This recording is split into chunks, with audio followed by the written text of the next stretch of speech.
Oke, masih berjumpa lagi bersama kami. Saya Menjadi Tani dan Bapak Pardio.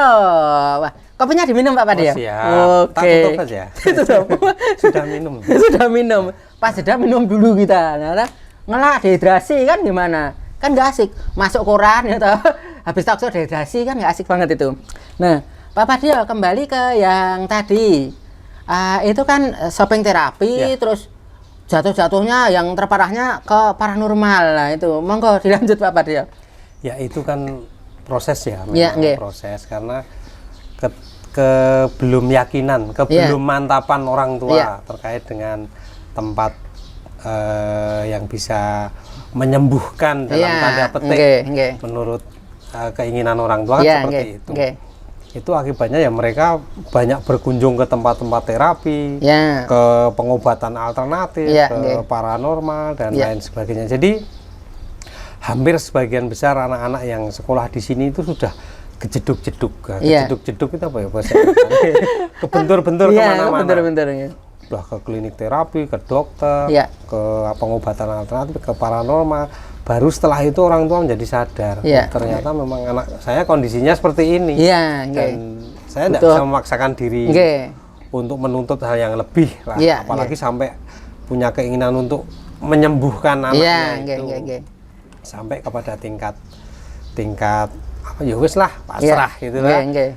Tapi mereka jadi mau menerima kondisi apa adanya itu. Nggih. Di sini tugas kita selain menangani anak-anak juga memberikan support ke Iya, orang ke orang tuanya tua. itu, karena keberhasilan pendidikan dan terapi yang ada di tempat kita itu kan tidak hanya berada di tangan terapisnya, Iya, nggih. tapi juga tergantung bagaimana orang tua mengelola Ya, anaknya ini di rumah. di rumah, nggih. Nah itu makanya di sini profesinya macam-macam. Selain ada terapi itu sendiri ada fisioterapi, Yeah. okupasi terapi, Yeah. ada terapi wicara, kemudian ada pendidik yang berlatar belakang memang special education, Iya, ada nggih. juga psikolog. Yeah, Nah, yeah, psikolog ini selain melayani anak-anak juga Orang tuanya juga. paling banyak orang tua. Orang tua, kan. iya. Dan mereka kadang permasalahannya tidak hanya sampai di problematika anak-anak yang Iya. mereka asuh, tapi Iya.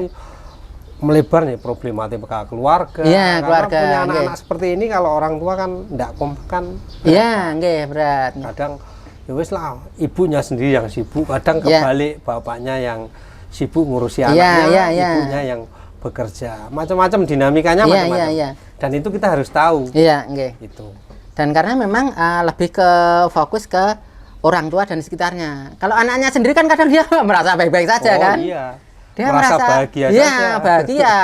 Dia besok gimana kan nggak. Iya. Kadang konsep pikirannya kan nggak sampai segitu gitu loh.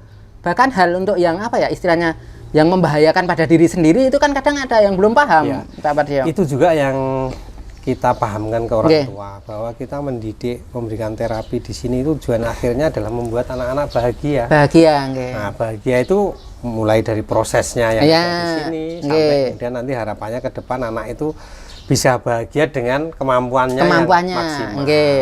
Di sini proses pendidikannya kita buat yang menyenangkan untuk Iya, anak. nggih, Tidak nggih. ada tekanan, tidak ada paksaan dan lain Iya. sebagainya. Jadi pembelajaran yang kita berikan beranjak dari kemampuan dasar anak yang Iya, dimiliki. nggih. Kita Itu. kembangkan. Terus yang salah satunya yang di tahap awal salah satunya adalah bina diri Pak Pardio Oh, ya. iya. Nah, itu.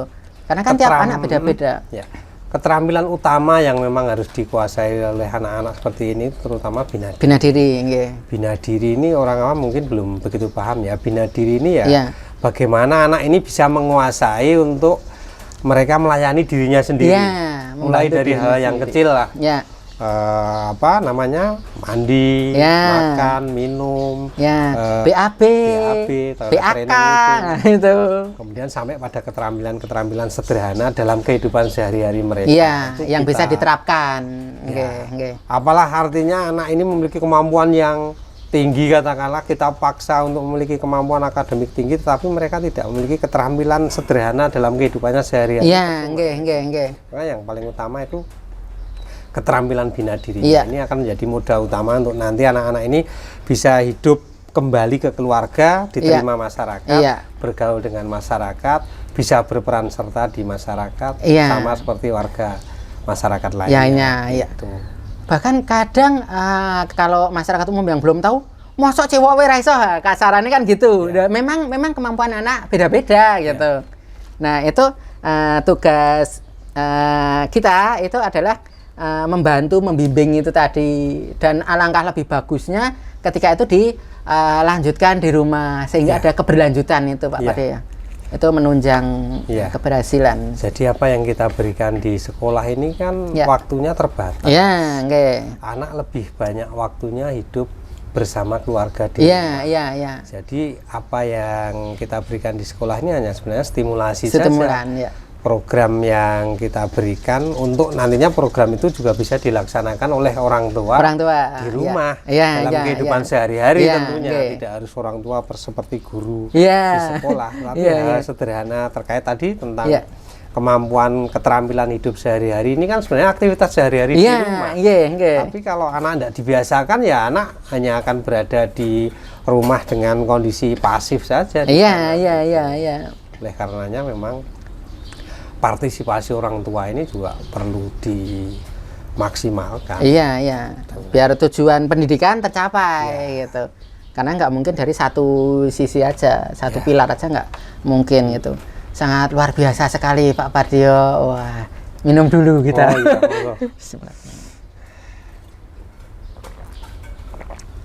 Nah, ini gelasnya masih polosan karena belum ada sponsor ya. Nah, ke depan semoga ada sponsor, jadi kita tetap bisa bersemangat. Ketika belum pun kita yakin Pak Pardio sponsornya Gusti Allah.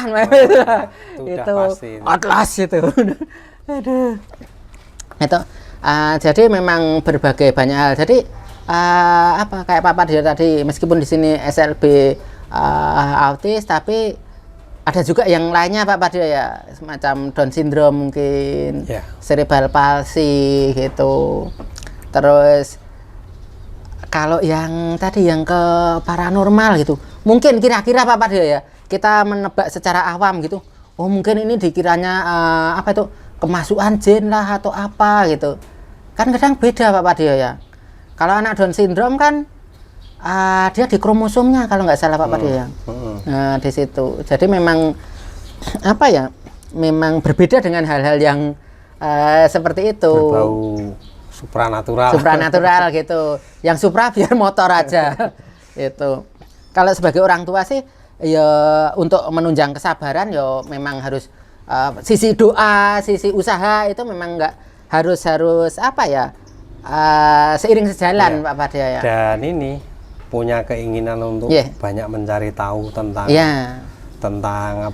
dunia kespesialannya si anak itu ya, itu bisa diperoleh dengan mereka bergaul dengan orang tua yang lain, mengikuti komunitas-komunitas yang bisa mensupport, saling menguatkan gitu, cari ilmu sendiri di YouTube, medsos dan lain tentang cari ilmu zaman sekarang kan sudah luar biasa Pak Pardio ya. Selain dari buku yaitu tadi dari medsos, dari internet sangat luar biasa sekali gitu.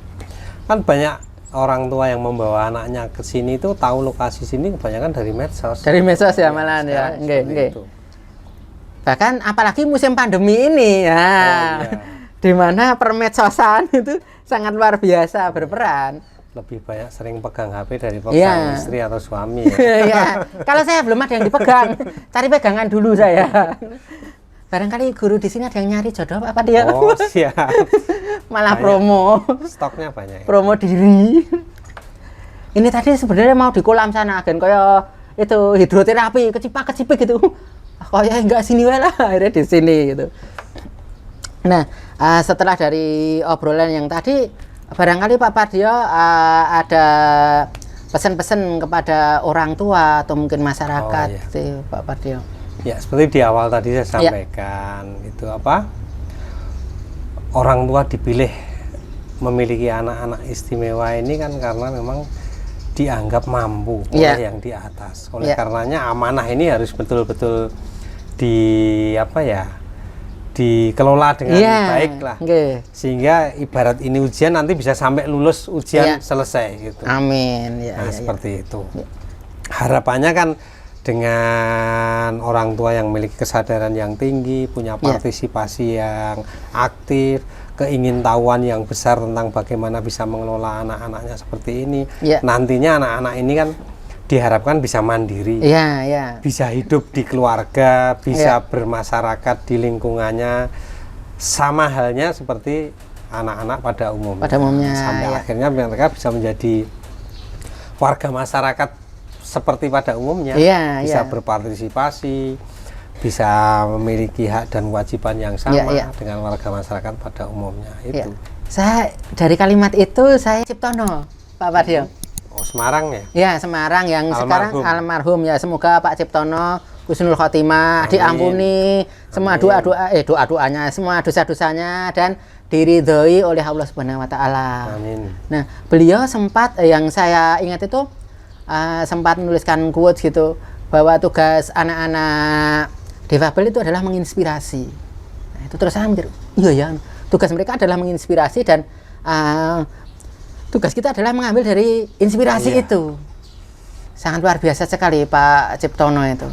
Jadi ya mereka dihadirkan ke dunia ini, saya setuju dengan Pak Ciptono, memang tugasnya menginspirasi. Gitu. Mereka banyak memberikan pelajaran hidup pada orang tua, pada guru-guru, pada masyarakat. Itu. Bagaimana sabar, bagaimana kan jarang Pak Pardio anak Down syndrome yang punya rasa dendam, kan jarang sekali.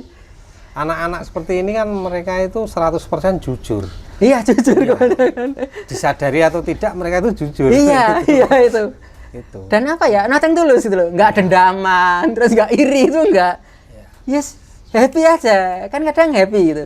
Meskipun kadang anak Down syndrome itu awal-awal kan mungkin malu-malu, tapi ketika sudah kenal gitu, wah, istilah komunikasinya gayeng gitu, ramah gitu. Salah satu ciri karakteristik anak Down syndrome itu anaknya murah senyum, ramah. Itu. Aduh. Itu. Nah, ini nggak terasa Pak Pardio. Ini sudah sesi akhir gitu. Tadi juga pesan-pesan sudah, terus flashback. Kalau dulu saya di sini kan Pak Pardio ya, guru gambar awalnya saya, guru gambar gitu, terus ikut pelatihan, training, Miss Miyoko juga dan menjadi ikut orang yang juga ikut mewarnai Mitra Ananda. Kita berpameran di tempat umum gitu. Saya terima kasih sekali telah diberi kesempatan bergabung di Mitra Ananda, bahkan sampai sekarang kita juga masih bersambung dengan baik gitu. Terima kasih sekali atas semuanya, pada Pak Pardio, pada Mitra Ananda gitu. Semoga Mitra Ananda tetap selalu maju, berkembang, dan semakin bermanfaat. Amin. Terima kasih Pak Pardio. Sama-sama Pak Mujadi. Sama-sama. Dan tidak ada istilah mantan di antara kita. Karena masih terus bergaul walaupun di tempat yang berbeda, tapi masih satu sasaran ya. Kita di special needs terutama. Mudah-mudahan saya juga berharap Loveland ini semakin eksis. Amin. Semakin maju. Amin. Semakin dikenal, yang sekarang sudah bermetamorfose jadi Tawon Gulo ya? Secara yayasan kita Tawon Gulo Pak Pardio, itu resmi. Yayasan Tawon Gulo Indonesia. Karena tidak ada tidak diperkenankan memakai nama istilah asing ya? Untuk di yayasan kita ada regulasi itu, jadi tapi kita tetap Loveland tetap ada gitu secara underground itu tetap bergerak. Tawon Gulo secara resmi nafasnya sama. Sama ya. Dari Loveland kita menurunkan Tawon Gulo Pak Pardio.